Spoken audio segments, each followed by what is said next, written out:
अस्सलाम वालेकुम। आवाज़ ठीक आ रही है? मेरी स्क्रीन शो हो रही है सबको?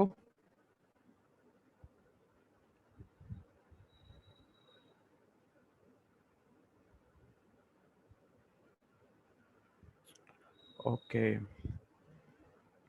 अच्छा, आज हमारा टॉपिक है मेनिंजाइटिस और एन्केफेलाइटिस और सेरेब्रल मलेरिया। तो meningitis basically inflammation of meninges, leptomeninges की जो इन्फ्लेमेशन है ड्यूरामेटर और एराकिनॉइड मेटर की, उसको मेनिंजाइटिस कहते हैं। और एन्सेफेलाइटिस क्या होगा? ब्रेन की पैरेन्काइमा जो है उसका इन्फ्लेमेशन जो है उसको हम एन्केफेलाइटिस कहते हैं।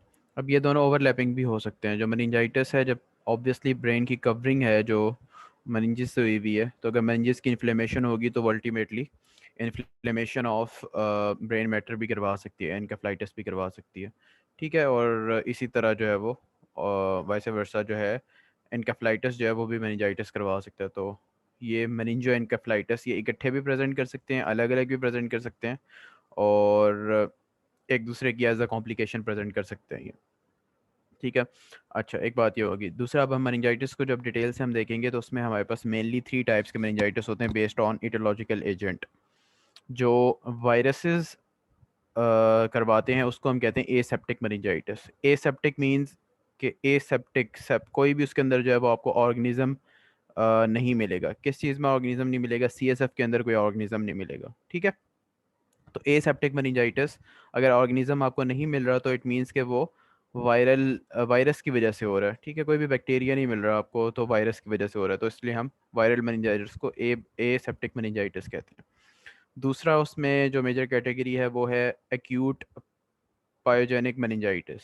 ठीक है। पायोजेनिक मेनिंजाइटिस ये बैक्टीरिया करवाते हैं। इसके अंदर जब आप सीएसएफ का कल्चर करवाते हो तो उसमें बैक्टीरिया यूजुअली आपको मिल जाते हैं। और थर्ड टाइप भी बैक्टीरिया लिए, लेकिन वो क्रोनिक टाइप हो जाती है, ट्यूबरकुलस मेनिंजाइटिस। ठीक है। वो आपके पास माइकोबैक्टीरियम ट्यूबरकुलोसिस जो है उसका इन्फेक्शन है। तो इन तीन कैटेगरीज को हम डिस्कस करेंगे, और कैसे इनको आपने डिफरेंशिएट करना है आपस में, और कैसे इसको एन्केफेलाइटिस और सेरेब्रल मलेरिया से डिफरेंशिएट करना है, ये हमने पढ़ना है। ठीक है। ये हमारे लर्निंग ऑब्जेक्टिव्स हैं आज के। तो पायोजेनिक मेनिंजाइटिस का आप सिनेरियो देखोगे, इसमें लिखा हुआ है जो a previously well 4-year old child presented with high grade fever, headache and stiff neck. There is 3 days history of upper respiratory tract symptoms and vomiting. Kernig and Brzezinski sign are positive. तो mainly ये triad जो इसने लिखा हुआ है bold करके, high grade fever, headache और neck stiffness. ठीक है। ये मेनिंजाइटिस का ट्रायड है। ठीक है। ये जो है इन 3 चीज़ों के साथ पेशेंट आपके पास प्रेजेंट करेगा।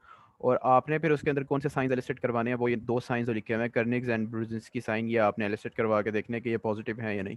बेसिकली ये नकल रिजिडिटी को या को शो कर रहे होते हैं ये दोनों साइंस। ठीक है। तो वो आप कंफर्मेशन कर रहे होते हैं बेसिकली कि नेक स्टिफनेस है, नकल रिजिडिटी है कि नहीं है। ठीक है।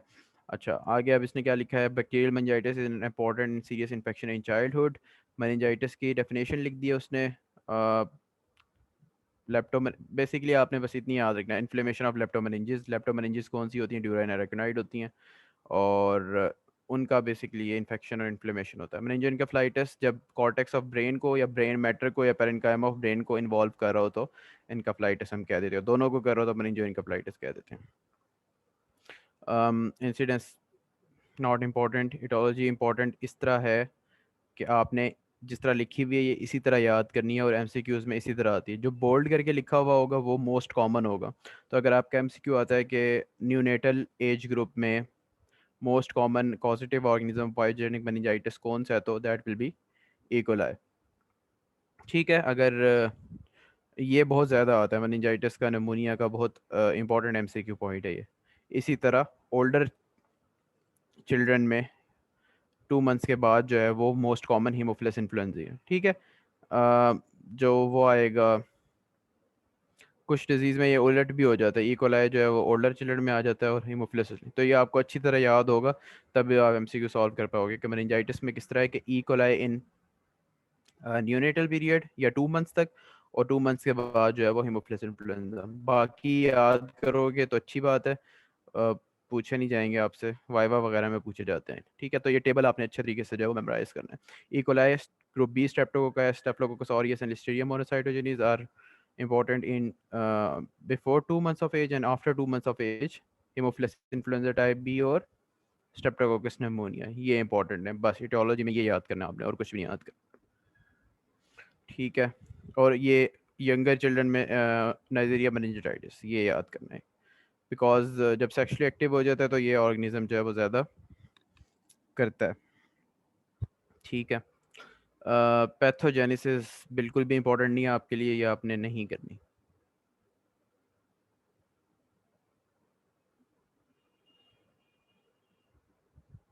क्लिनिकल फीचर्स, ये इंपॉर्टेंट चीज़ है जो आपको बताएगी कि आपने सिनेरियो कैसे पिक करना है।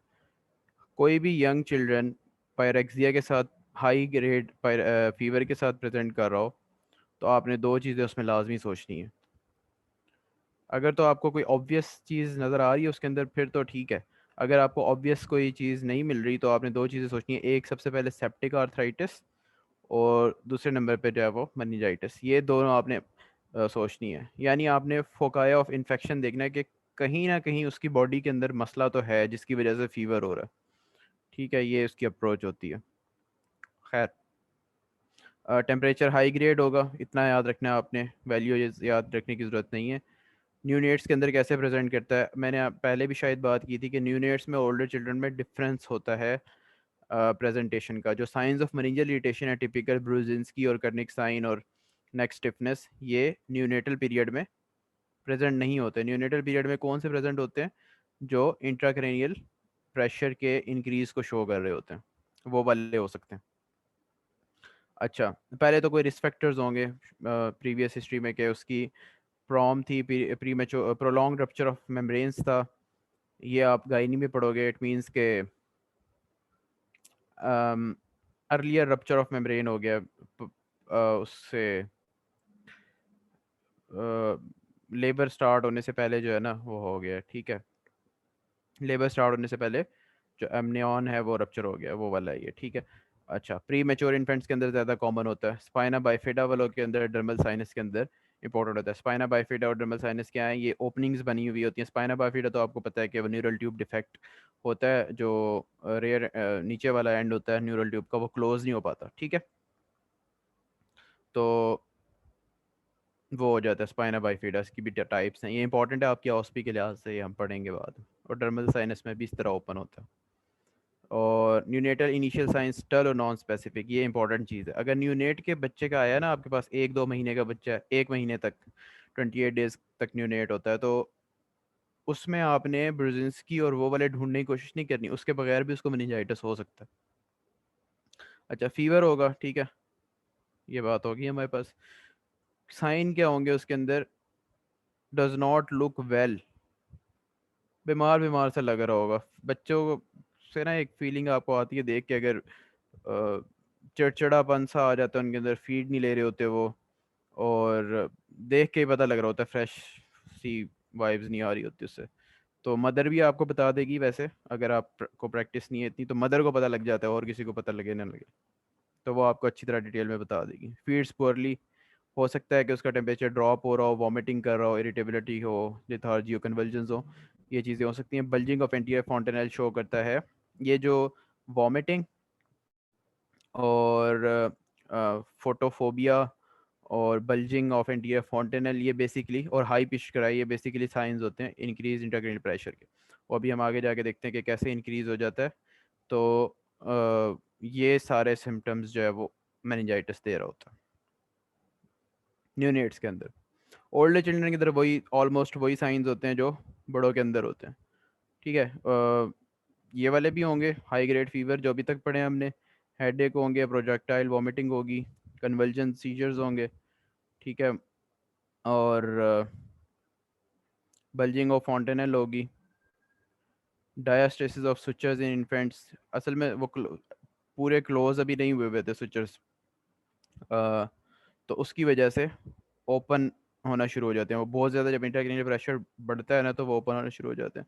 और साइज़ भी जो है वो हेड का इंक्रीज होना शुरू हो जाता है, अगर ज़्यादा हो जाए इंट्राक्रेनियल प्रेशर सस्टेन काफ़ी टाइम के लिए, ठीक है। अब ये यूनिट में नहीं थे, जो अब signs of meningeal irritation, neck stiffness, Kernig sign and Brudzinski sign. इसमें क्या होता है, नेक स्टिफनेस तो आपने साइड बाय साइड और अप एंड डाउन, मतलब 2 डायमेंशंस में हेड को मूव करवाना है आपने, तो आपको पता लग जाएगा कि नेक स्टिफ है कि नहीं, उसकी फील से पता लगेगा आपको।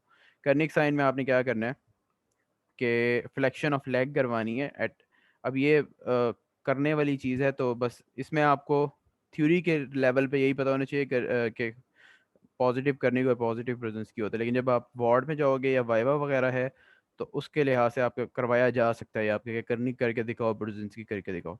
बच्चे को आपने लेटा देना है, ठीक है। उसके बाद आपने उसकी जो है, उसको ना टांगों को उठा के नी को फ्लेक्स करवा के और ऊपर लेकर जाना है, ठीक है। अब ऊपर लेकर जाओगे उसको,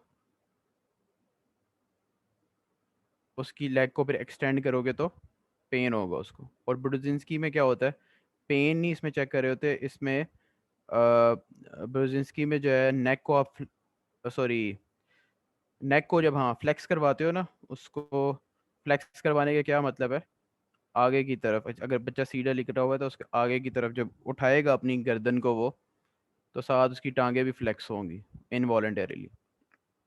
तो ये 2 साइंस है, ये आप करोगे जब तो आपको आ जाएंगे, याद भी हो जाएंगे, ऐसे नहीं होता। Cranial nerve policy sixth commonest, ये इंपॉर्टेंट एमसीक्यू पॉइंट है। सिक्स नर्व एब्ड्यूसेंस जो होती है, अ, उसकी उसकी सिक्स नर्व पॉलिसी जो है वो मोस्ट कॉमन है, ठीक है। सिक्स नर्व पॉलिसी में फिर क्या होता है, मतलब ये अगर वो क्वेश्चन में देता है तो इसमें क्या हुआ होगा,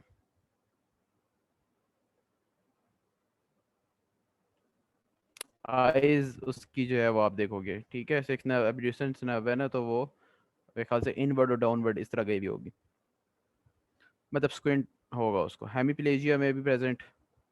ये अब कॉम्प्लिकेशन शुरू हो गई हैं, क्रेनियल नर्व पॉलिसी कॉम्प्लिकेशन है। वैसे तो इंट्राक्रेनियल प्रेशर इंक्रीज होना भी कॉम्प्लिकेशन है, लेकिन चलो उसने उसमें डाल दिया, लेकिन क्रेनियल नर्व पॉलिसी कॉम्प्लिकेशन है, हेमीप्लेजिया कॉम्प्लिकेशन है। अब ये सारी चीज़ें मैंने आपको उस दिन पढ़ाई थी कि अगर कोई भी सेंट्रल नर्वस सिस्टम के, ब्रेन की, स्पाइनल कॉर्ड की कोई भी इन्फेक्शन अगर हो ना, तो उसकी कॉम्प्लिकेशन के तौर पे आपको हेमीप्लेजिया या मोटर वीकनेस आ सकती है, बिकॉज मोटर सेंटर्स तो वहीं पर पड़े हुए हैं, नर्व्स भी वहीं से निकल रही हैं।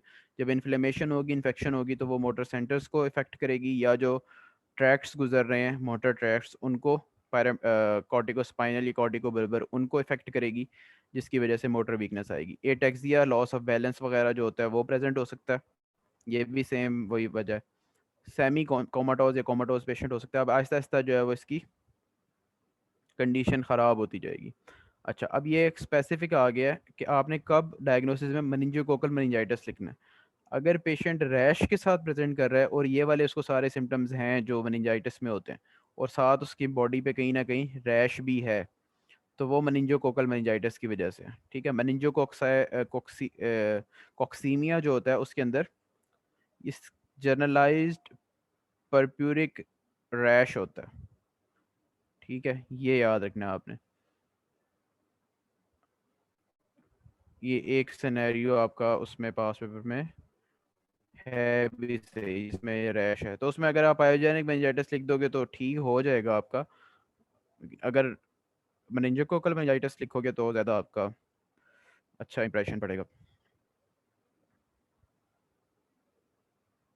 Heart rate is very rapid, ठीक है। मेनिंजोकॉक्सीमिया बेसिकली ये वो होता है, सेप शॉक कह लो इसको, एक तरह से सेप्टिक शॉक कंडीशन है ये।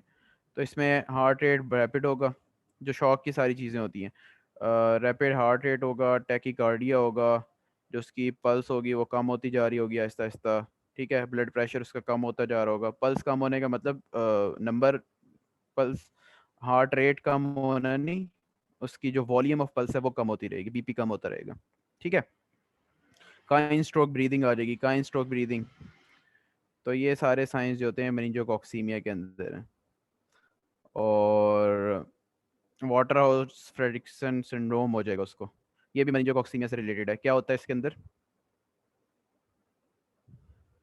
याद है किसी को, पढ़ा लिखा बच्चा बताए कोई। एड्रिनल के एक्यूट, हाँ, एड्रिनल क्या इन्फंक्शन होता हो है, एडिनल, हाँ इन्फेक्शन हो जाती है, एक्यूट एडिनल इंसफिशिएंसी हो जाती है इसके अंदर, ठीक है। हाँ डीआईसी की वजह से, सही है।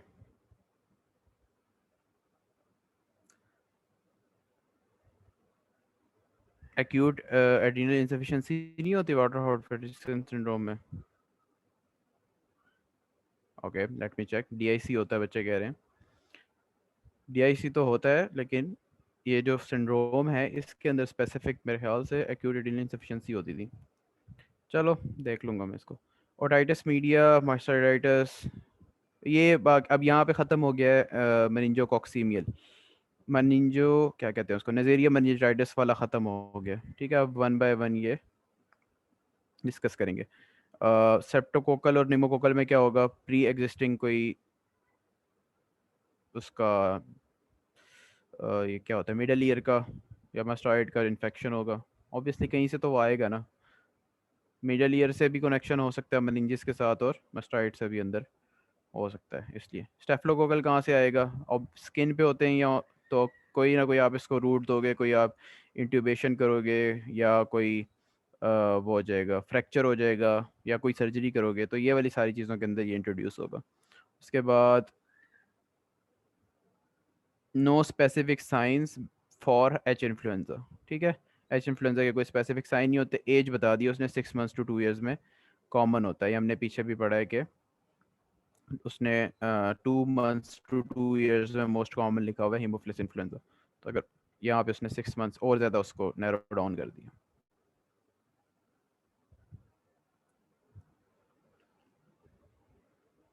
अच्छा अब ये मैंने पहले ही क्या बताया था, एक्यूट पीरियड होता है इसका, जो ये बैक्टीरियल सारे हैं ना, ये एक्यूट वाले में कितने में, या तो 24 घंटे में, या आपको ड्यूरेशन याद रखने की ज़रूरत नहीं है, बस इतना याद रखो कि एक्यूट होगा फॉर क्या कहते हैं मेनिंजोकोक्स, और जो नमूनिया है स्ट्रेप्टोकोकस नमूनिया उसमें बी 24 आवर्स, और एच इन्फ्लुएंजा में 2 to 3 days। तो मैक्सिमम जो है वो 2 to 3 days जा रहा है, 72 आवर्स, ठीक है, इससे ज़्यादा नहीं है। जब आप उधर पढ़ोगे मैनेजा टीबीएम पढ़ोगे, तो उसके अंदर जो है वीक्स में बात होगी, बल्कि मंथ्स में बात होगी, 2 to 3 months इस तरह आएगा उसके अंदर। डायग्नोसिस अब ये सारे टाइप ऑफ मेनिंजाइटिस का सेम है, लंबा पंक्चर आपने करवाना है, ठीक है। लंबा पंक्चर एक ही दफ़ा हम सारों का डिस्कस कर लेते हैं। कलर एज सच इंपॉर्टेंट नहीं है, ये चीज़ इंपॉर्टेंट है, WBCs, प्रोटीन्स एंड ग्लूकोज, ये 3 चीज़ें इंपॉर्टेंट हैं। नॉर्मली क्या होता है, कितने सेल्स हैं, 0 to 5 सेल्स हैं, मतलब ना होने के बराबर हैं। और कौन से होते हैं, सिर्फ लिम्फोसाइट्स होते हैं, जो थोड़े बहुत हैं वो भी लिम्फोसाइट होंगे। प्रोटीन्स 20 to 45, ग्लूकोज 2/3 to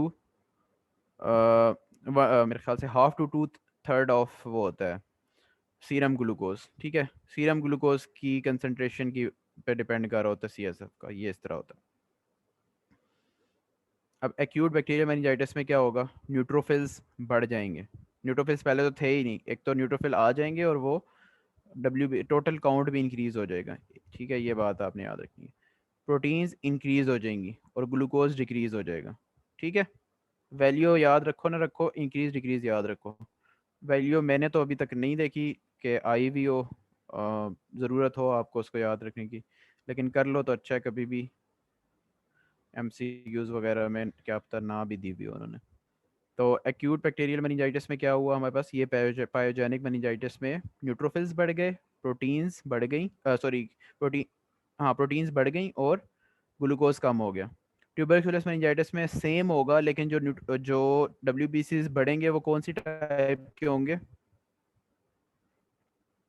जो अर्ली पीरियड में तो न्यूट्रोफिल्स थोड़े से बढ़ेंगे, लेकिन जो मेजर आपके क्वेश्चन में आता है वो लिम्फोसाइट इंक्रीज होंगे, ठीक है। प्रोटीन्स उसमें भी बढ़ी थी, इसमें भी बढ़ गई हैं, थोड़ा सा कंसनट्रेशन ज़्यादा है इसमें। ग्लूकोज उसमें कम हुआ था और इसमें भी कम हुआ। तो जो मेजर डिफरेंस है वो सिर्फ टाइप ऑफ WBC का है, न्यूट्रोफिल्स और लिम्फोसाइट।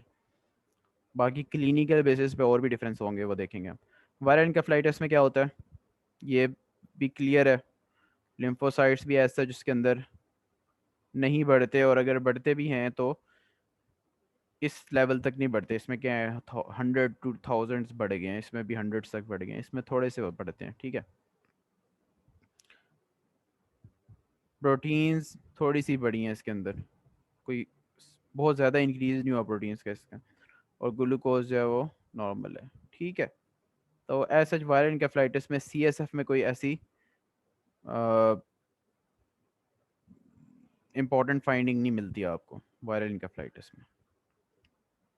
इन दोनों का हो गया, बाकी इसके साथ बाकी डिजीज़ जो है हम पढ़ चुके हैं, GBS में क्या होता है और वो क्या होता है। GBS में आपके पास कलर तो मुझे खुद नहीं याद क्या था, उसमें सेल्स कोई नहीं होते, उसके अंदर प्रोटीन्स बड़ी हुई होती हैं और ग्लूकोज नॉर्मल होता है या माइल्डली एलिवेटेड होता है, तो ये सीन होता है। जब इसने यहाँ लंबा पंक्चर की डिटेल लिखी है, इसमें से आपको कुछ भी नहीं करना, आपको सिर्फ एक प्री रिक्विजिट पता होना चाहिए कि लंबा पंक्चर करने से पहले क्या, उसका प्री रिक्विजिट क्या है, ठीक है। तो उससे पहले आपने क्या करवाना होता है,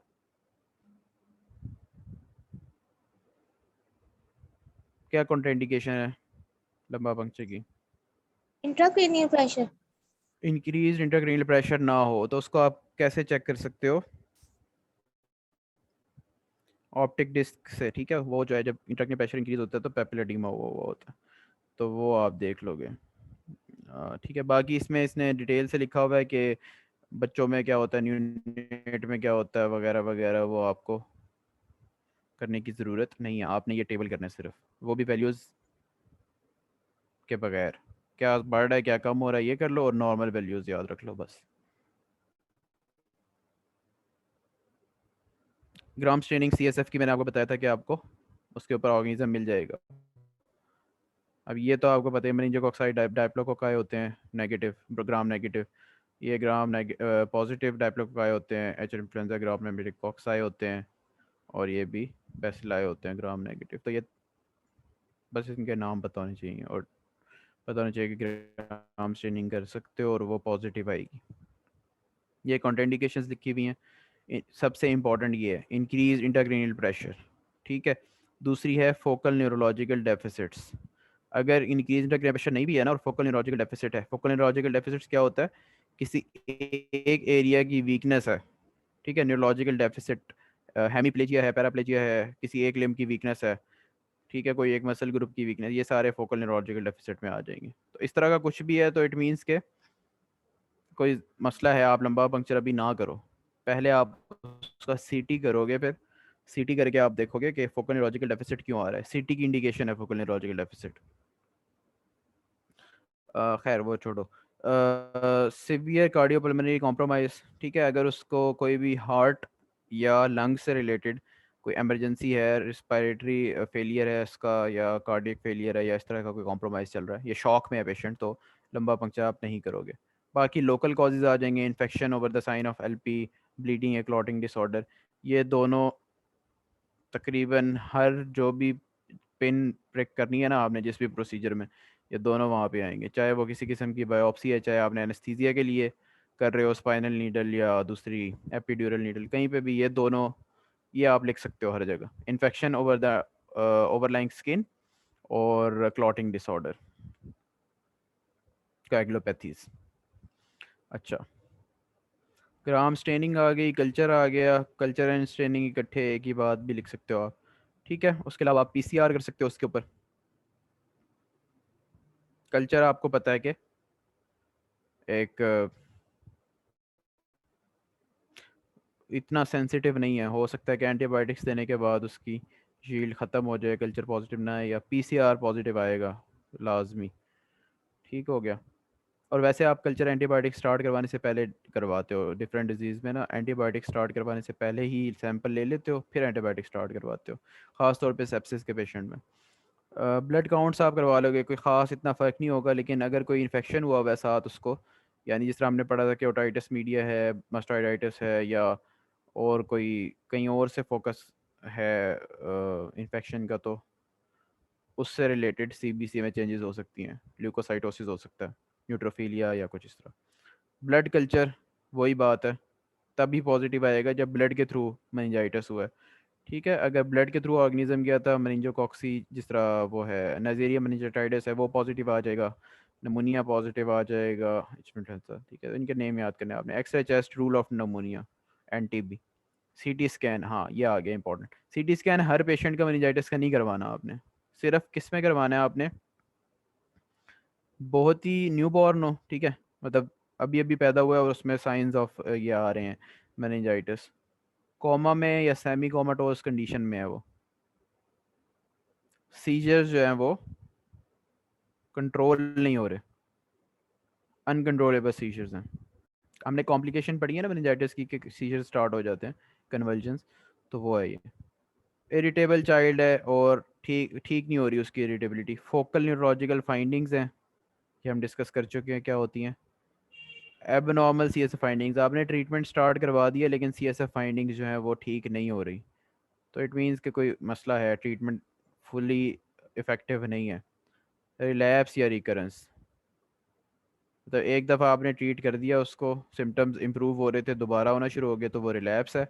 और आपने ट्रीटमेंट स्टार्ट किया, बिल्कुल ठीक हो गया, सारे सिम्टम्स ख़त्म हो चुके हैं, रिकवर कर गया, और फिर दोबारा आ गया मेनिंजाइटिस के साथ, और दैट इज़ रिकरेंस। तो ये दोनों साइंस हैं कि या तो बच्चे की इम्यूनिटी के अंदर प्रॉब्लम है कोई, कि उसको बार बार एक ही इन्फेक्शन हो जा रहा है, और या फिर उसको कोई साइड इन्फेक्शन है उसकी बॉडी के अंदर जो ट्रीट नहीं हो पा रहा।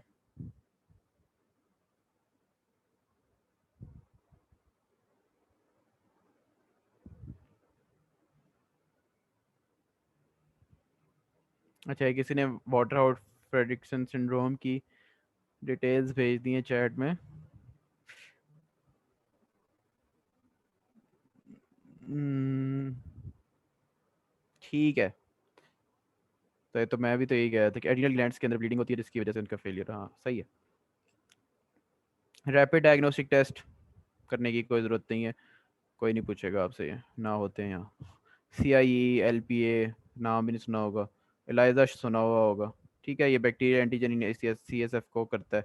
CSF लैक्टेट या LDH level, lactate dehydrogenase level जो है वो आप करवा सकते हो। ये रैपिडली आपको बेसिकली क्या बताएंगे, रैपिड एंटीजन डायग्नोस्टिक टेस्ट क्या होते हैं कि आप CSF का आपने फ़ौरन से सैंपल लिया, उसको जो है वो स्ट्रिप्स होती हैं या वो फ़ौरन फ़ौरन जो आपको बता देगा कि इसके अंदर बैक्टीरियल एंटीजन है कि नहीं है, हाँ या ना, ठीक है, तो आप ट्रीटमेंट स्टार्ट करोगे कि नहीं करोगे, ये बताता है आपको जल्दी जल्दी।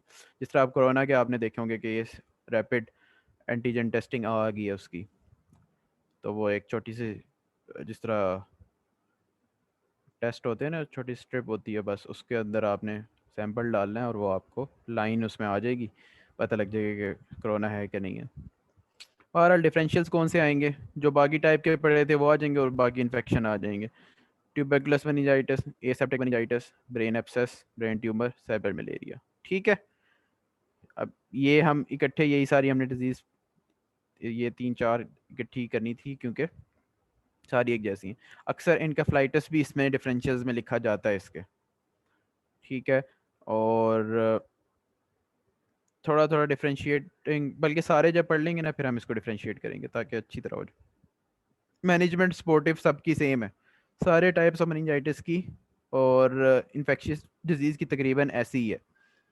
आपने क्या करना है, क्रिटिकल केयर में रखना है उसको, मतलब ICU जो होता है ना उसके अंदर आपने उसको रखना है। और वो क्यों रख रहे हो आप, क्योंकि बच्चा जो होता है उसके अंदर अचानक से जो है ना वो मेनिंजाइटिस की कॉम्प्लिकेशंस होना शुरू हो जाती हैं, उसका आधा धड़ काम करना छोड़ देगा, ठीक है। तो ये बड़ी फोकल न्यूरोलॉजिकल डेफिसिट हो जाएगा, कोई हिस्सा उसकी बॉडी का काम करना छोड़ देगा, या वो रोता इरिटेबल ही रहेगा वो, या उसकी बल्जिंग और फॉन्टेनल होना शुरू हो जाएगी, या इस तरह की चीज़ कोई होगी। इंट्राक्रेनियल प्रेशर, वॉमिटिंग जो है उसकी नहीं रुक रही होगी, बहुत ज़्यादा प्रोजेक्टाइल वॉमिटिंग हो रही होती। तो ये चीज़ें जो होती हैं बड़ी डेंजरस होती हैं और ये परेशान करती हैं उसको, और लॉन्ग लास्टिंग कॉम्प्लिकेशंस होती हैं, डेंजरस चीज़ें हैं ये, ठीक है। तो ये इसलिए आपने उसको इंटेंसिव केयर में रखना है, जल्दी जल्दी उसको ट्रीट करना है ताकि कॉम्प्लिकेशंस ना डेवलप हों। अब क्या करोगे, जब भी कोई ICU में पेशेंट होता है तो उसके क्या करते हो आप, वाइटल साइंस चेक करते हो, हाफ आवरली या वन वन आवरली, तो वैसे वार्ड में भी होते हैं, हाफ आवरली करते हो या 15 मिनट्स बाद करते हो, ठीक है। जब स्टेबल हो जाएगा फिर आप 1 आवरली करना शुरू कर दोगे, बार बार उसकी CNS एग्जामिनेशन करोगे, क्या देखना चाहोगे CNS एग्जामिनेशन में? Pupillary reflexes, level of consciousness, cranial nerves के साइन और इवैल्यूएशन फॉर सीजर्स। ठीक है, ये हमने पीछे देखा था कि कॉम्प्लिकेशंस थी। हेड सर्कमफेरेंस चेक करते रहोगे, ख़ास तौर पे जो 18 मंथ से छोटे बच्चे हैं। 18 मंथ्स की क्यों एज है यहाँ पे?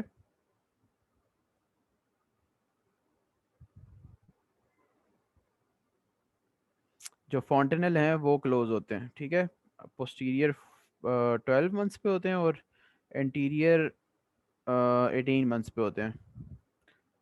तो इस वजह से ये पता नहीं मैंने उलट बता दी, इसी तरह हाँ। तो ये आपने याद रखने हैं कि फॉन्टेनल्स कब क्लोज होते हैं।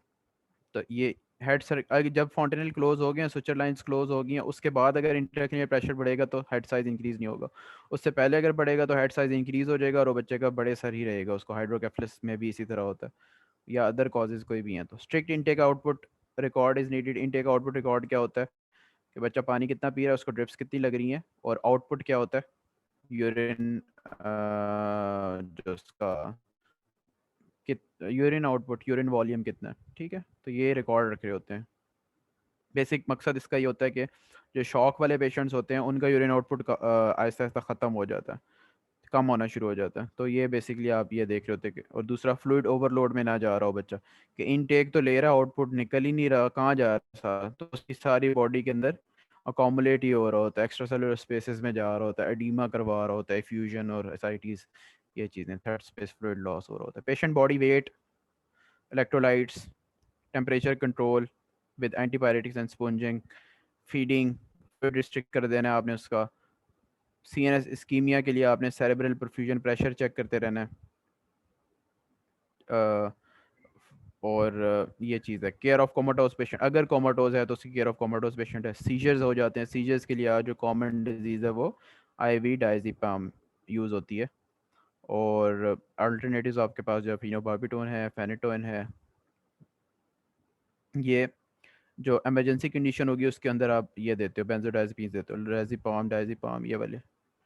तो और जो एक दफ़ा जब कंट्रोल हो जाते हैं फिर आप फेनोबार्बिटोन और फेनाटोन यूज़ या इनमें से एक यूज़ करना शुरू कर देते हो। ठीक है, ताकि दोबारा ना उसको डेवलप हो। एमर्जेंसी कंडीशन में डायज़ेपाम और उसके बाद ये। और डोज तो याद रखने की ज़रूरत नहीं है आपको। इसका एक साइड इफ़ेक्ट है गम हाइपरप्लेजिया, वो देख लेना, वो MCQ में आ जाता है। वैसे हम आगे एपिलेप्सी में डिटेल से पढ़ेंगे। एंटीबायोटिक्स, एंटीबायोटिक्स का क्या है, इनमें से आपको नेम याद करने हैं। अगर सारे होते हैं तो बहुत अच्छी बात है, लेकिन 2-3 याद रख लो। ठीक है, सेफ्ट्राइक्सोन के बारे में मैंने एक बात बताई थी, ये क्या होता है कि थर्ड किसी जनरेशन को याद सेल्स। है? थर्ड जनरेशन सेफ्लोस्पोरिन है, ठीक है। और ब्लड ब्रेन बैरियर क्रॉस करता है।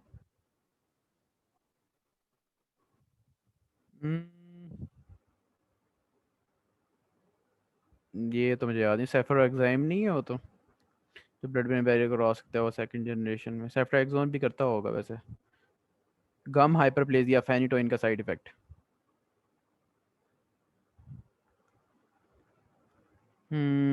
अच्छा, कहाँ से स्टार्ट? ये बैक्टीरियल मेनिंजाइटिस आपको सपोज जब हो जाए तो आप कल्चर्स के लिए भेजो। ठीक है, कल्चर के लिए भेजने के बाद एम्पेरिकल थेरेपी स्टार्ट कर दो। जब कल्चर का रिजल्ट आएगा उसकी बेसिस पे देखो कि चेंज करने की ज़रूरत है नहीं है। ठीक है, जो एम्पेरिकल थेरेपी होते हैं वो बेसिकली आप ब्रॉड स्पेक्ट्रम कोई भी एंटीबायोटिक दे देते हो उसको, और कल्चर के अंदर ऑर्गेनिज्म आ जाएगा आपका। यूजली जो आपने ब्रॉड स्पेक्ट्रम दी हुई होती है वो उसको कवर कर रही होती है ऑर्गेनिज्म को। अगर नहीं कर रही कवर तो आपने चेंज कर देनी है, या जो आपने ब्रॉड स्पेक्ट्रम दी थी उसका इफेक्ट कोई भी नहीं हो रहा, मतलब कोई इंप्रूवमेंट नहीं आ रही, फिर भी आपने चेंज कर देनी है। ठीक है, the term infants in the first month of life are treated with a combination of ampicillin with gentamicin या सेफोटेक्साइम। मैंने बताया था कि सेफ्ट्राइक्सोन छोटे बच्चों को नहीं देते, सेफोटेक्साइम दे सकते हो आप, सेफ्ट्राइक्सोन स्पेसिफिकली नहीं दे सकते। ये भी थर्ड जनरेशन स्पेरोस्पोरिन है। और लेट ऑनसेट मेनिंजाइटिस के साथ आते हैं तो आपने उनको वैंकोमाइसिन देनी है और साथ अमाइनोग्लाइकोसाइड। ठीक है, तो ये दो दो ड्रग्स यूज़ हो रही हैं, जेंटामाइसिन सेफोटैक्साइम, वैंकोमाइसिन, अमाइनोग्लाइकोसाइड। ठीक है। फर्स्ट टर्म इन्फेंट्स का क्या मतलब है? जो 37 वीक्स पूरे कर, 9 महीने पूरे करके, बल्कि 9 महीने छोड़ो, 37 वीक्स जो है पूरे करके उसने बर्थ हुई, तो वो टर्म इन्फेंट्स होते हैं। ठीक है। तो अगर उनको वो वाले न्यूनेट आए हैं आपके पास, वो वाले न्यू बॉर्न्स आए हैं, तो जेंटामाइसिन सेफोटैक्साइम देनी। अगर उससे पहले किसी की बर्थ हो गई है या फिर लो बर्थ वेट है वो, मतलब उससे पहले अगर होगी तो लो बर्थ वेट है, उसमें आपने प्रीमेच्योर बेबीज वैंकोमाइसिन, हाँ जो प्री मेच्योर प्री बेबीज होते हैं 37 वीक से पहले हो जाते हैं। प्री मेच्योर कौन से होते हैं? 28 वीक्स यही से जो वाले होते पहले हैं है। Pre term. 20 28 वीक्स।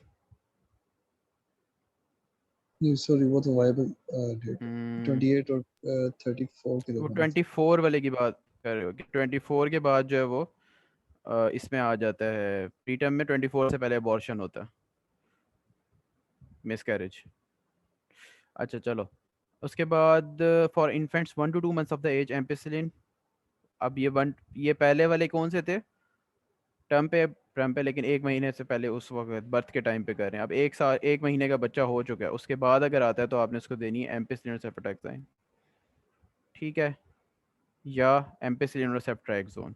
ठीक है, सेफ्ट्राक्सोन का ऑप्शन आ गया है अब, 1 महीने से बड़ा बच्चा तो।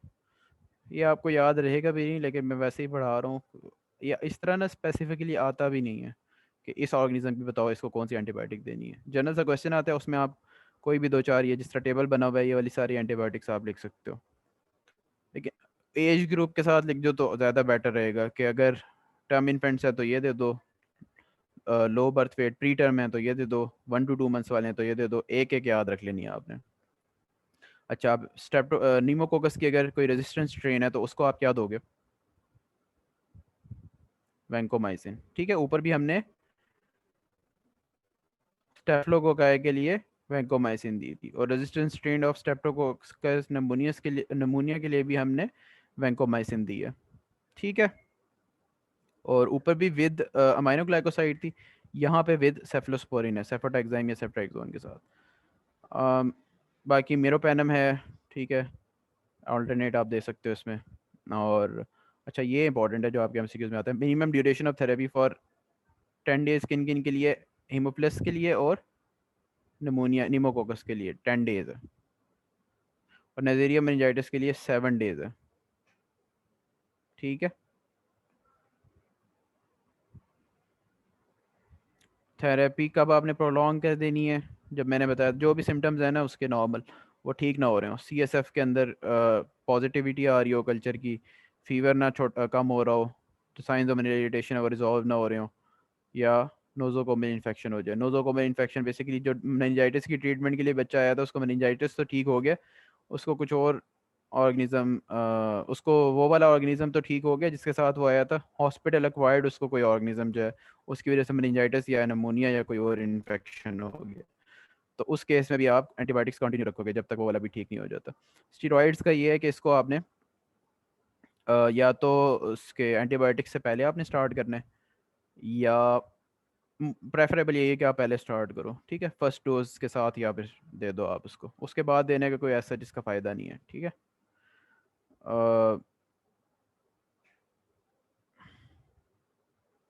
अच्छा ये स्टीरॉइड्स एंटी इन्फ्लेमेटरी होते हैं, क्या करेंगे? मेनिंजेस की इन्फ्लेमेशन है तो उसकी इन्फ्लेमेशन को कम कर देंगे। एंटीबायोटिक्स के नेम टेबल में भी दिए हुए हैं, यहाँ से कर लो, चाहे चाहे ऑर्गेनिज्म के साथ यहाँ से आप याद कर लो, दोनों तरह चलेगा।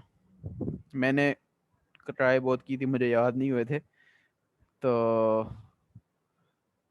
बस मैं ड्रग्स के नाम लिखाया था, ऑर्गेनिज्म के साथ नहीं लिखे थे। ट्रीटमेंट ऑफ कॉम्प्लिकेशंस, अब क्या क्या कॉम्प्लिकेशंस बताई थी अभी तक? कौन कौन सी कॉम्प्लिकेशंस हो चुकी हैं? I intracranial pressure increase, focal neurological deficits में हेमिप्लेजिया वगैरह ये चीज़ें आ जाती हैं, और सीजर्स, ये इंपॉर्टेंट कॉम्प्लिकेशंस हमने डिस्कस की हैं।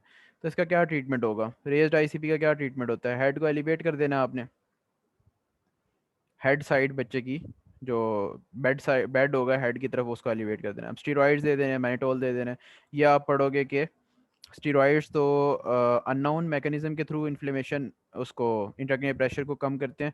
मैनिटोल जो है वो बेसिकली वाटर को क्या कहते हैं इसको, ऑस्मोटिकली एक्टिव सब्सटेंस है मैनिटोल, ठीक है, वाटर को कम कर देता है ये ब्रेन के अंदर से।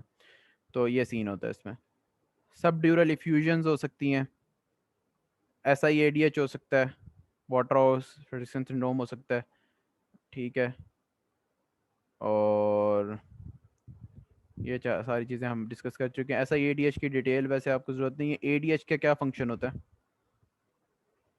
एंटी डाययूरेटिक हार्मोन है, वाटर को जो है वो यूरिन में जाने से रोकता है। तो जब ज़्यादा हो जाएगा ADH तो वाटर ज़्यादा बॉडी के अंदर रोक लेगा ये, ठीक है, निकलने नहीं देगा वाटर को।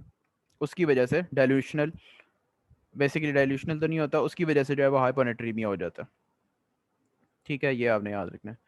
तो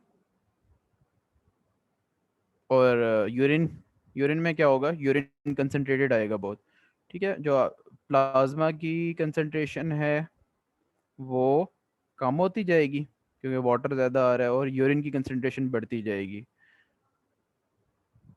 बेसिकली फ्लूइड रिस्ट्रिक्शन और डायरेटिक्स करनी है आपने। इसको जो है वो मेनिंजोकॉक्सीमिया को जिस तरह ट्रीट किया था उसको ट्रीट करोगे तो ये ट्रीट हो जाएगा।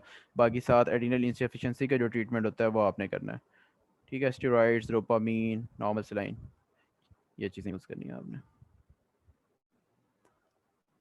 ये याद रखने की ज़रूरत नहीं है आपको, एक दफ़ा इसको रीड दे देना। लंबा पंक्चर की इंडिकेशन वो पढ़ी थी ना हमने कि उसको करवाते हैं आप स्टार्ट में ही, तो आपने रिपीट कब करना है? 1 से 2 दिन बाद आप रिपीट कर सकते हो उसको। सारे यूनिट्स में रिपीट करना है। रेजिस्टेंस ट्रेन मिली है आपको अगर, उसमें आपने स्ट्रेप्टोकोकस निमोनिया की या रेजिस्टेंस ट्रेन मिली है या एंटेरोबैसिलाई मिल गए आपको, ठीक है, इम्प्रूवमेंट नहीं हो रही, तब फीवर प्रोलॉन्ग्ड है, उसकी भी इंप्रूवमेंट नहीं हो रही, मेनिंजाइटिस बार बार हो रहा है, इम्यूनो कम्प्रोमाइज, इंपॉर्टेंट नहीं है ये टेबल। CT वाला और पीछे कॉन्ट्राइंडिकेशंस वाला इंपॉर्टेंट था। कॉम्प्लिकेशन तो मेनिंजाइटिस बहुत इंपॉर्टेंट नहीं है,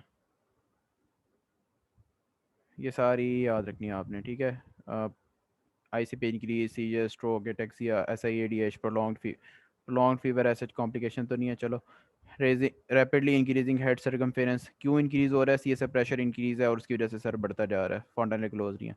सब ड्यूरल इफ्यूजन्स, स्पास्टिक पैरापेरेसिस। स्पास्टिक पैरापेरेसिस का क्या मतलब है कि देर इज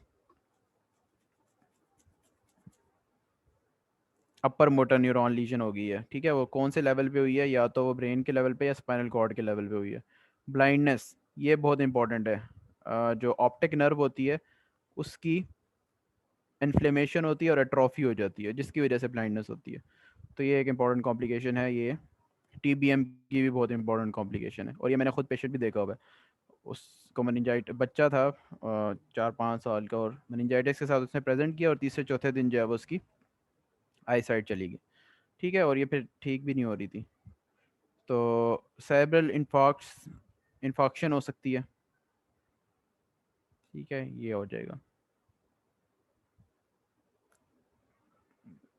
अनकॉमन लेकिन एनीमिया हो सकता है ड्यू टू हेमोलिसिस या मेनिंजोकॉक्सीमिया हुआ उसमें, वो हो जाता है, एंडोथीलियल डैमेज होता है जिसकी वजह से, वही DIC वाला सारा चक्कर है, उसकी वजह से अनीमिया, हेमोलिसिस होता है, एनीमिया हो सकता है।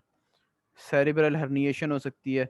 बेसिकली सेरिब्रल या सेरिब्रल हर्निएशन होती है जब प्रेशर इंक्रीज होता है ना, तो सेरिब्रल प्रेशर जब इंक्रीज होता है तो उसकी CSF प्रेशर जब इंक्रीज होता है तो उसकी वजह से ब्रेन की हर्निएशन हो जाती है। जो ये फोरामेन है जिसके अंदर से मेडुला ऑब्लंगेटा और स्पाइनल कॉर्ड बन रहा है, उस जगह पे हर्निएशन हो जाती है। 2 पॉइंट्स हैं वैसे हर्निएशन के ब्रेन के, उनमें से एक ही है, ठीक है। तो यहाँ पे हर्निएशन हो जाती है प्रेशर जब बढ़ता है। हर्निएशन का बेसिकली मीन क्या है कि पुल नीचे से पकड़ के जिस तरह खींच लेता है ना, मेडुला ऑब्लंगेटा नीचे की तरफ खींचता है उसको, जिसकी वजह से डैमेज होता है ब्रेन। लॉन्ग टर्म न्यूरोलॉजिकल कोई एबनॉर्मेलिटी हो सकती है, mental retardation, hemiplegia, epilepsy, deafness, spasticity, visual handicap, squint, repeated episodes of meningitis, ठीक है, ये सारी चीज़ें हो सकती हैं और ये आपको याद करनी है। बेसिकली जितने भी ब्रेन के फंक्शंस हैं उसके अंदर से निकलने वाले क्रेनियल नर्व्स हों, चाहे चाहे स्पाइनल नर्व्स हैं, मोटर ट्रैक्ट्स हैं, उन सब की, या हायर मेंटल फंक्शन है, ठीक है, उसके इंटेलेक्चुअल फंक्शनिंग, ये सब कुछ ख़राब कर सकता है मेनिंजाइटिस, ठीक है। इन्फ्लेमेशन हुई है तो वो किसी भी तरह डिस्ट्रॉय कर सकती है ब्रेन मैटर, ये सीन है इसमें। या इंट्राक्रेनियल प्रेशर के through indirectly, intracranial pressure increase होता है तो वो भी ब्रेन के ऊपर उसका इफेक्ट होता है। अच्छा, अब ये टर्म्स हैं, इंपॉर्टेंट बिल्कुल भी नहीं है। रिलैप्स और रिकरेंस हम पहले भी डिस्कस कर चुके हैं। रिक्रूडिसेंस डिस्कस कर लेते हैं। Reappearance of infection during therapy with appropriate antibiotics, जो उसकी कल्चर एंड सेंसिटिविटी आई थी उसके लिहाज से आपने जो एंटीबायोटिक स्टार्ट करवाई थी उसके यूज़ करते हुए भी सिम्टम्स दोबारा आना शुरू हो गया उसके, ठीक है, तो उसको रिक्रूडिसेंस कहेंगे। रिलैप्स कब होता है? आपने थेरेपी दी और ये हम वैसे डिस्कस कर चुके हैं पहले। It occurs between 3 days and 3 weeks after the therapy and represent persistent bacterial infection in the CNS or some other site. तो रिलैप्स बेसिकली होता है कि improvement in the sign and symptoms but without total recovery, ये relapse होता है। और recurrence होता है, सॉरी इम्प्रूवमेंट नहीं, अगेन आ जाना, उनका सिम्टम्स का अगेन आ जाना विदाउट टोटल रिकवरी, उसको जो है वो रिलैप्स कह देते हैं। और रिकरेंस होता है रिकवरी के बाद दोबारा से आ जाना इन्फेक्शन का या सिम्टम्स का उसके, ठीक है। तो अब उनकी अपनी अपनी कॉजेज़ हैं। रिलैप्स इस वजह से होता है कि आपने जो एंटीबायोटिक दी थी वो सही काम कर रही थी, उसकी वजह से थोड़ी देर के लिए इंप्रूवमेंट आई, लेकिन जो सोर्स ऑफ इन्फेक्शन था वो वहीं का वहीं पड़ा हुआ था। वो सोर्स ऑफ इन्फेक्शन कहाँ पे था? वो मस्टॉइड के अंदर हो सकता है, वो मिडल ईयर के अंदर हो सकता है, वो किसी बोन के अंदर हो सकता है, वो स्किन के अंदर कहीं पे हो सकता है इन्फेक्शन, जहाँ से बार बार बैक्टीरिया जो है वो आते जा रहे हैं आते जा रहे हैं और वो काम ख़राब कर रहे हैं। थोड़े अरसे के लिए ठीक होता है एंटीबायोटिक से, फिर वो उसकी हालत ख़राब होना शुरू हो जाती है। तो ये रिलैप्स की रीज़न है। रिकरेंस की क्या रीज़न है कि अभी जो आपने उसको एंटीबायोटिक दी थी जिस स्ट्रेन के अगेंस्ट, वो तो ख़त्म हो गई है और थोड़े ही टाइम में उसको किसी और स्ट्रेन, किसी और ऑर्गेनिज्म की वजह से दोबारा हो गया, तो वो रिकरेंस होगी, ठीक है। ड्यूरेशन ऑफ एंटीबायोटिक थेरेपी कुछ की 10 to 14 डेज़ है, कुछ की 7 days है।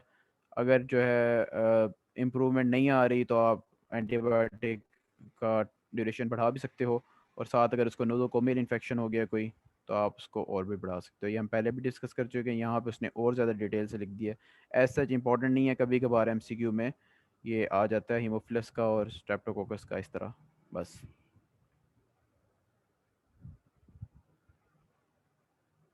ये मेनिंजोकॉक्सीमिया का दिया हुआ है, ये आया हुआ है आपके उसमें। 3-year-old boy present with high grade fever, rigors and chills. Now he has developed purpuric rash and is becoming unconscious. इसी में वो चीज़ें ऐड कर देगा मेनिंजाइटिस वाली भी, तो उसको आपने मेनिंजोकोकल मेनिंजाइटिस लिख के आना है, ठीक है। मेनिंजोकॉक्सीमिया का अलग से तो नहीं आएगा, मेनिंजोकोकल मेनिंजाइटिस का आता है आपके पास। प्रिवेंशन आपको पता है कि हीमोफिलस इन्फ्लुएंजा की भी वैक्सीनेशन है, नीमोकोकल भी उसमें ईपीआई में इंक्लूडेड है। उसके अलावा हाँ, ये दोनों इंक्लूडेड हैं, सही है। बस इतना ही पता होना चाहिए आपको। ट्यूबरकुलस मेनिंजाइटिस, ट्यूबरकुलस मेनिंजाइटिस में अब एडिशनल चीज़ क्या होगी? सारे साइंस ऑफ मेनिंजल इरिटेशन होंगे। टाइमिंग इसमें आपने नोट करनी है, 2 months वहाँ पे थी, मैक्सिमम 3 days थी जो उसने अपनी बताई है, या 1 day के बाद या 3 days के ज़्यादा से ज़्यादा, ठीक है। यहाँ पे 2 months आ गया। दूसरी चीज़ इसके अंदर इसने इस क्वेश्चन में शायद नहीं दी, लेकिन there is history of TB contact. TB contact की हिस्ट्री होना क्या है कि उसके फैमिली के अंदर, उसके मोहल्ले के अंदर, उसके घर के अंदर किसी को टीबी की हिस्ट्री होगी, या पर्सनल हिस्ट्री ऑफ टीबी। इन दोनों में से एक चीज़ वो देगा क्वेश्चन के अंदर कि पल्मोनरी टीबी कभी उसको अटैक हुआ था, या वो एंटी ट्यूबरकुलस थेरेपी पे था, या कुछ इस तरह का वो बताएगा कि उसने दवाई छोड़ दी थी या कंप्लीट कर लिया था पहले कोर्स ऑफ एंटी एटीटी का, एंटी ट्यूबरकुलस थेरेपी का। तो ये चीज़ देगा उसको। बाकी उसी तरह साइंस ऑफ मेनिंजल इरिटेशन होंगे, उसमें सब कुछ इस तरह होगा, प्रोटीन्स इंक्रीज होंगी, ग्लूकोज कम होगा। उधर न्यूट्रोफिल्स इंक्रीज थे, यहाँ पे प्रीडोमिनेटली लिम्फोसाइट्स इंक्रीज होंगे, ठीक है। न्यूट्रोफिल्स भी इंक्रीज हो सकते हैं, लेकिन लिम्फोसाइट उनसे ज़्यादा इंक्रीज होंगे, ख़ास तौर पे लेट कोर्स ऑफ इलनेस में, जैसे जैसे प्रोग्रेस करेगी डिजीज़ लिम्फोसाइट बढ़ते जाएंगे। ठीक है, अच्छा डेफिनेशन को छोड़ कोई नहीं करना आपने, इंसिडेंस नहीं करनी, पैथोजेनेसिस नहीं करनी, क्लिनिकल फाइंडिंग्स पे आएंगे सीधा हम। इसमें क्या है, इंसीडियस इन ऑनसेट, सम केसेस में फर्मिनेंट होता है लेकिन आपको क्वेश्चन में नहीं देगा वो। क्रोनिक ऑनसेट होता है इसका, लॉन्ग टाइम पे आहिस्ता आहिस्ता डेवलप होता है ये। और अच्छा, मोर रैपिड प्रोग्रेशन, एक दफ़ा जब डेवलप हो जाता है ना, इसमें कॉम्प्लिकेशंस होने के चांसेस अचानक से ज़्यादा होते हैं, ख़ास तौर पे यंग बच्चों में। क्या होता है, अचानक से एक्यूट हाइड्रोकेफलस, ब्रेन इन्फेक्शन, सीजर्स, और वो सारी हमने जो पीछे कॉम्प्लिकेशंस पढ़ी हैं वो सारी की सारी इसके अंदर भी हो सकती हैं, लेकिन जल्दी जल्दी हो जाएंगी, वो टाइम नहीं मिलेगा आपको। हिस्ट्री ऑफ मीजल्स में precede onset of tuberculous meningitis, इनका आपस में जो है वो एसोसिएशन है, या क्वेश्चन में आपके आता नहीं है ये कभी, लेकिन ये एसोसिएशन है इसलिए आपको याद रखना है। ट्यूबरकुलस मेनिंजाइटिस और मीजल्स का आपस में एक कनेक्शन है। 3 स्टेजेस हैं इसके, ये आपके उसमें नहीं आती वाइवा में, लेकिन पूछी जाती हैं फॉर सम रीज़न, इम्पॉर्टेंट हैं ये।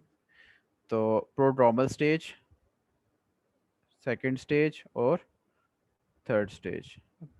थोड़ा थोड़ा इसकी आपको डिटेल पता होनी चाहिए। प्रोड्रोमल सिम्टम्स में आपके पास प्रोड्रोमल स्टेज में प्रोड्रोमल सिम्टम्स आएंगे जो ऐसे ही अन नॉन स्पेसिफिक सिम्टम्स होते हैं, fever, anorexia, vomiting, constipation, weight loss, myalgias हो गए।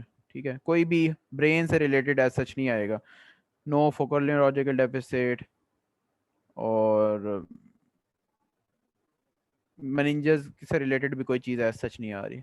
फिर अचानक से स्टेज 2 आएगा जिसके अंदर आपके पास क्या होना शुरू हो जाएगा, साइंस ऑफ मेनिंजल इरिटेशन आना शुरू हो जाएंगे, जो हमने पहले पढ़ ली है, दोबारा डिस्कस करेंगे हम इनको। ठीक है, फीवर जो है वो कांस्टेंट हो जाएगा, हेडेक सीवियर होता जाएगा, वॉमिटिंग, कॉन्स्टिपेशन होना शुरू हो जाएगी, और ये आप कॉम्प्लिकेशंस डेवलप होना शुरू हो गई हैं। Cranial nerve policy, 6th nerve policy पड़ी थी ना कॉमन, तो वो कौन सी थी, एब्ड्यूसेंस थी। ऑक्यूलोमोटर भी हो सकती है, स्क्विंट हो जाएगा, फेशियल पॉलिसी हो जाएगी, सारी क्रेनियल नर्व्स इन्वॉल्व हो सकती हैं, 6th मोस्ट मोस्ट कॉमन है। और एटेक्सिया, डिसोरिएंटेशन, स्पीच और मूवमेंट डिसऑर्डर होना शुरू हो जाएंगे, फॉन्टेनल बल्जिंग होंगे, स्विचेस become separated with crack pot sign. ठीक है, क्रैक्स आ जाएंगे हेड के अंदर, इतना ज़्यादा इंक्रीज हो जाएगा साइन वो प्रेशर। पेपिलोडीमा होगा, यंग चिल्ड्रन में पेपिलोडीमा क्यों नहीं हो रहा, यंग में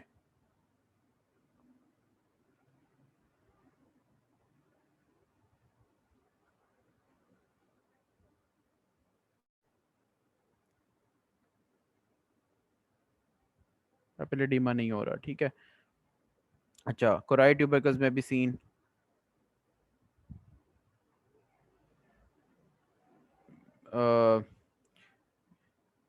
कोराई ट्यूबरकल्स, ये इंपॉर्टेंट चीज़ है। ठीक है, Core i tubercles,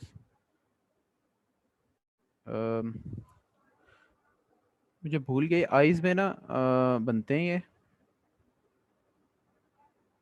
Core i tubercles,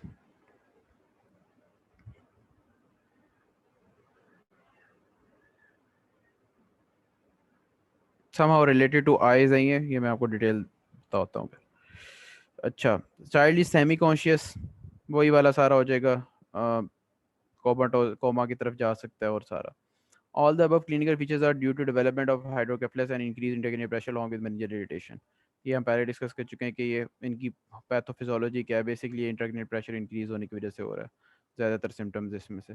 stage 3 में क्या होगा, अब उससे भी आगे चलिए बात, पहले सेमी कॉन्शियस था, सेमी कोमाटोस था, आपको पूरा हो जाएगा उसका। ठीक है, उसका वेट जो है वो कम होता जाएगा, मैस बनना शुरू हो जाएंगे एब्डोमेन के अंदर, हाई ग्रेड इरेगुलर फीवर हो जाएगा, सीजर्स, कन्वल्जन स्टार्ट हो जाएंगे, हेमिप्लेजिया, पैराप्लेजिया हो जाएगा, और पिस्थोटोनस डेवलप हो जाएगा। बेसिकली आपने ये अगर पढ़ा होगा कभी पहले तो वो टेटनस से रिलेटेड पढ़ा होगा कि आप पिस्थोटोनस हो जाता है। ठीक है, बेसिकली बहुत ज़्यादा स्टिफनेस आ जाती है उसके अंदर, जो वर्टिब्रल कॉलम होता है ना, उसके नकल रिजिडिटी बहुत ज़्यादा आ जाती है, ठीक है। तो वो पेशेंट जो है उसकी एक पोजीशन बन जाती है, वो मैं आपको पिक्चर भेजूंगा, ऐसे मैं एक्सप्लेन नहीं हो रहा मेरे से, ठीक है। और pupils become dilated and fixed, disorientation हो जाएगी, डिटोरिएशन हो जाएगी, वाइटल साइंस की डेथ हो सकती है, और ये क्या होता है, टैकीसेरेब्रल हो जाएगा उसको। उसमें क्या होता है, आप उसको एक ब्लड इंस्ट्रूमेंट से स्ट्रोक करते हो, ठीक है, उधर रैश बन जाता है, एरिथमेटस रैश, ठीक है। ये इम्पॉर्टेंट नहीं है, लेकिन ये एक इसके अंदर डेवलप हो जाता है थर्ड स्टेज के अंदर। First stages की time interval different है, 1 to 2 weeks during 2 weeks and after during third week. नहीं, इतनी कोई ख़ास इसमें लाइनिंग वो नहीं है कि कब डेवलप होगा, लेकिन कह सकते हो कि आप एक वीक में डेवलप होता है। पहले और दूसरे वीक में फर्स्ट स्टेज होता है, सेकंड टू थर्ड में, सेकंड के बीच में ही जो है वो सेकंड स्टेज भी हो सकता है, और फिर थर्ड स्टेज भी थर्ड के स्टार्ट में हो सकता है। इतनी कोई टाइम इंटरवल की जो है वो नहीं है इसमें, इम्पोर्टेंस भी नहीं है उसकी, ठीक है। डायग्नोसिस, क्लिनिकल सस्पिशन बहुत इंपॉर्टेंट है। क्या क्या क्लिनिकल सस्पिशन होगी, history of contact, tuberculin skin test और चेस्ट एक्सरे, ये क्लिनिकल सस्पिशन आपको बताएंगे। अगर ये पॉजिटिव हैं तो बहुत अच्छी सस्पिशन होगी और वो आपकी जाएगी उसकी तरफ, टीबी की तरफ। लेकिन अगर नेगेटिव है तो आप रूल आउट नहीं कर सकते इसकी बेसिस पे, आपको टीबी के बाकी टेस्ट करने पड़ेंगे, ठीक है। ईएसआर हाई होगा, सीबीसी जब करवाओगे उसके अंदर लिम्फोसाइट्स इंक्रीज होंगे, एक्सरे चेस्ट करवाओगे तो उसके अंदर आपको पता है कि हाइलर लिम्फेडिनोपैथी होती है और पैचेस होते हैं। और अगर मिलियरी ट्यूबरक्लोसिस हो तो उसके अंदर मिलेट सीड लाइक छोटे छोटे पॉइंट्स होते हैं, ओपेसिटीज़ होती हैं उसके अंदर, लंग फील्ड के अंदर, ठीक है। लंबा पंक्चर आप करवाओगे, इसको हम डिस्कस कर चुके हैं कि टीबीएम में कैसे होता है। इसके अलावा gastric lavage, sputum examination tuberculous bacilli के लिए करवा सकते हो, लिम्फ नोड की बायोप्सी करवा सकते हो टीबी के ट्यूबरकुलस के लिए। लिम्फ नोड बायोप्सी में आपको क्या मिलेगा, केजीएस नेक्रोसिस मिलेगा, ठीक है। फंडोस्कोपी करवा सकते हो, और उसमें आपको कोराइड ट्यूबरकल्स हैं और पेपिलिडीमा है और ऑप्टिक एट्रोफी है, ये इनमें से कोई चीज़ मिल सकती है आपको। सीटी स्कैन आपने तभी करवाना है जब वो वाली सारी फाइंडिंग वो इंडिकेशंस हों जो हम पहले पढ़ चुके हैं, ठीक है। मिलेगा क्या उसके अंदर आपको, बेसिलर इन्हेंसमेंट मिल सकती है, ब्रेन स्टेम के अंदर इन्हांसमेंट होगी।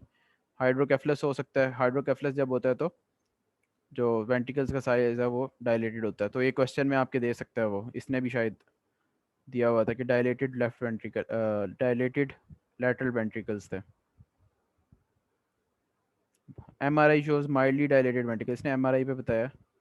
और हाइपर इंटेंस लीजन्स, ठीक है, ये दो इसने फाइंडिंग्स बताई हैं एमआरआई की। तो ये कभी कभी देता है, वो इम्पोर्टेंट है, सच नहीं है आपके लेवल पे। अच्छा, हाइड्रोकेफलस फोकल इन्फॉक्शंस हो सकती हैं और ट्यूबरकुलोमास हो सकते हैं, ठीक है। ये बेसिकली ट्यूबरकुलोमा, ये आपको वही मिलेगा, क्या कहते हैं, ओपेसिटी मिलेगी उसके अंदर, ठीक है। साथ क्या कहते हैं, ब्रेन के उसके अंदर कॉर्टेक्स वगैरह जो है ना उसके अंदर। सीटी स्कैन में भी normally early stage of disease, ठीक है, इसको छोड़ो। मैनेजमेंट आपने क्या करनी है, स्पेसिफिक मैनेजमेंट में आप सारी वो चीज़ें लिख सकते, सपोर्टिव मैनेजमेंट में आप सारी वो चीज़ें लिख सकते हो जो हमने पहले डिस्कस की हैं। इंट्राक्रेनियल प्रेशर इनकी डिक्रीज़ करने के लिए कॉर्टिकोस्टेरॉइड्स दे दोगे, मैनाटोल दे दोगे, आईसीयू में रख के उसको वाइटल साइंस मॉनिटर करोगे, बॉल ब्लैडर केयर करोगे अगर कोमाटोस्ट है, सीजर्स हो रहे हैं तो आप डायज़ेपाम दोगे, रिकरेंस कंट्रोल करने के लिए फिनोबार्बिटॉन और फेनिटोइन दोगे, एंटीबायोटिक्स दोगे, ठीक है, फीडिंग कराओगे, ये वाली सारी चीज़ें आ गई हैं उसमें, ठीक है। वो वाली यहाँ पे भी लिख सकते हो, इनको इकट्ठे करके एक ही जगह याद रख लेना। स्पेसिफिक मैनेजमेंट बहुत इंपॉर्टेंट है इसकी, जनरल इसकी चेक भी ऐसा नहीं होगी, स्पेसिफिक चेक होगी। इसको आपने विद ड्यूरेशन और विद डोजेज याद करना है, ठीक है। ये एक ऐसी चीज़ है जिसको आपने डोजेस के साथ याद रखना है। टोटल ट्रीटमेंट 12 मंथ्स का है। पल्मोनरी टीबी का कितना होता है?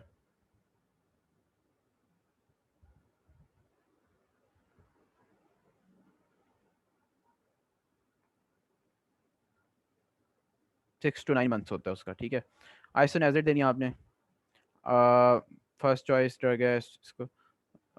इसकी आपने जो चीज़ याद रखनी है वो है ये 10 to 15 mg पर kg पर डे, और ये आपने इस तरह याद रखनी है, टोटल डोज नहीं याद करनी है आपने, ठीक है। अब ये एडल्ट्स वाला जब आप टीवी पढ़ोगे वहाँ पे इसकी डोज डिफरेंट है, और बच्चों के लिए इसकी डोज डिफरेंट है, तो ये आपने डिफरेंट ही याद रखनी है, उसमें भी आपको डोज याद रखनी पड़ेगी वहाँ पे। अच्छा, इसका जो मेन साइड इफेक्ट आपने इसका आइसोनेजिड का याद रखना है वो है पेरिफेरल न्यूरोपैथी, और पेरिफेरल न्यूरोपैथी को अवॉइड करने के लिए आप क्या चीज़ देते हो इसके साथ? B6 पाइरोक्सिन, ठीक है। आइसोनेजिड को की टॉक्सिसिटी को जो पेरिफेरल न्यूरोपैथी करवाती है उसको उसको इम्प्रूव करने के लिए आप पायरोक्सिन भी देते हो इसके साथ, ये याद रखना आपने, ठीक है। बाकी optic neuritis, hyper sensitivity and fever करवा सकती है। अब याद तो आपको ये सारे साइड इफेक्ट्स करने हैं, लेकिन जो भूलना नहीं है वो ये वाला है। राइफेम्पिसिन आर है इसके अंदर, ये रेड यूरिन करवाता है, ठीक है। रेड, रेड मीन्स रेड नहीं होगा, उसकी ऑरेंज रेड इस तरह का कलर करवा देता है ये। उसके अलावा ये रैश करवाता है, और इट इज़ लिवर को जो है ये हिपैटोटॉक्सिक है ये, ठीक है। ऑरेंज डिस्कलरेशन, रैश इन्होंने लिखा नहीं है शायद, डेविडसन में लिखा हुआ है, हिपैटोटॉक्सिक है ये और रैश करवाता है, जीआईटी डिस्टर्बेंसेस और वगैरह वगैरह। डोज याद रखनी है आपने 10 to 20, वो कितनी थी? 10 to 15 या 10 to 20। फिर आ जाती है पायरेजिनामाइड। पायरेजिनामाइड आपने हाइपर यूरिसीमिया इसमें याद रखना है, पायरेजिनामाइड में गाउट करवाता है ये, ठीक है। बाकी ये चीज़ें भी हैं याद रखनी है, कर रहे हो तो अच्छी बात है। 30 मिलीग्राम पर केजी पर डे के लिहाज से आपने देनी है। स्ट्रेप्टोमाइसिन 20 to 40 मिलीग्राम पर केजी पर डे देनी है, और ये है क्या? बेसिकली ये है अमाइनोग्लाइकोसाइड, और सारे अमाइनोग्लाइकोसाइड के जो साइड इफेक्ट है वो नेफ्रोटॉक्सिसिटी और ऑटोटॉक्सिसिटी हैं, ठीक है। इसमें हेयरिंग होती है, दोनों तरह की हेयरिंग लॉस करवाता है ये, सेंसी न्यूरल और कंडक्टिंग, और नेफ्रोटॉक्सिक, किडनी को इफेक्ट करता है। तो ये दो चीज़ें आपने याद रखनी है इसमें। बाकी हाइपर सेंसिटिविटी रिएक्शन भी करवा सकता है। एथम्ब्यूटोल ई याद रखना है आपने इसमें, ई से आइज, और आइज के अंदर क्या? रेट्रोबल्बर न्यूराइटिस करवाता है ये, रेट्रोबल्बर ही होता है ना? हाँ, ऑप्टिक न्यूराइटिस लिखा हुआ है इसने, चलो ऑप्टिक न्यूराइटिस याद रख लेना आप, डेविडसन में शायद रेट्रोबल्बर है उसमें, और जीआईटी अपसेट और हाइपर सेंसिटिविटी, ठीक है। और डोज आपने याद रखनी है। तो आपने क्या क्या याद रखना है अब? आइसोनियाजिड की पेरिफेरल न्यूरोपैथी, रेड इसकी राइफेम्पिसिन का ऑरेंज सक्रीशंस, यूरिन और टीयर्स, क्योंकि ये कॉमन कंप्लेंट होती है जब एटीटी देना स्टार्ट करते हैं तो बच्चे की या एडल्ट भी है अगर, तो उसकी सक्रीशंस का कलर चेंज हो जाता है, तो वो टेंशन में आ जाते हैं कि ये क्या हो गया। तो हेपेटोटॉक्सिक, ठीक है। पायराजिनामाइड हाइपर यूरिसीमिया करवाती है। Streptomycin nephrotoxic, ototoxic, E for ethambutol, E for eyes and retrobulbar neuritis करवाती है। जनरल मेजर सेम है, कॉम्प्लिकेशंस वही वाली आ जाएंगी सारी, ठीक है। ऐड क्या हुआ है? ट्यूबरक्लोमा ऐड हुआ है, डायबिटीज इंसिपिडिस ऐड हुआ है, और सीजर्स वहाँ पे भी थे, यहाँ एपिलेप्सी करवा दिया इसने, एपिलेप्सी हो गया, ठीक है। बाकी सारा सेम है। अच्छा, एनकेफ्लाइटिस, इस मेनिंजाइटिस का क्वेश्चन ना आपका तकरीबन हर साल आता है, और बड़ा इंपॉर्टेंट डिजीज़ है ये। तो अच्छा, हर्पिस एनकेफ्लाइटिस में क्या होगा आपके पास? अब जो साइंस ऑफ मेनिंजल इरिटेशन है ना वो नहीं होंगे इसके अंदर। अगर आपको science of meningeal irritation question में दिए हुए हैं तो आपने कभी भी एनकेफ्लाइटिस की तरफ सोचना ही नहीं है, सीधा आप मेनिंजाइटिस लगाओ और काम खत्म करो। अगर सीजर्स दिए हुए हैं और फोकल न्यूरोलॉजिकल डेफिसिट दिया हुआ है, फिर आपने जाना है इनकेफ्लाइटिस की तरफ, ठीक है।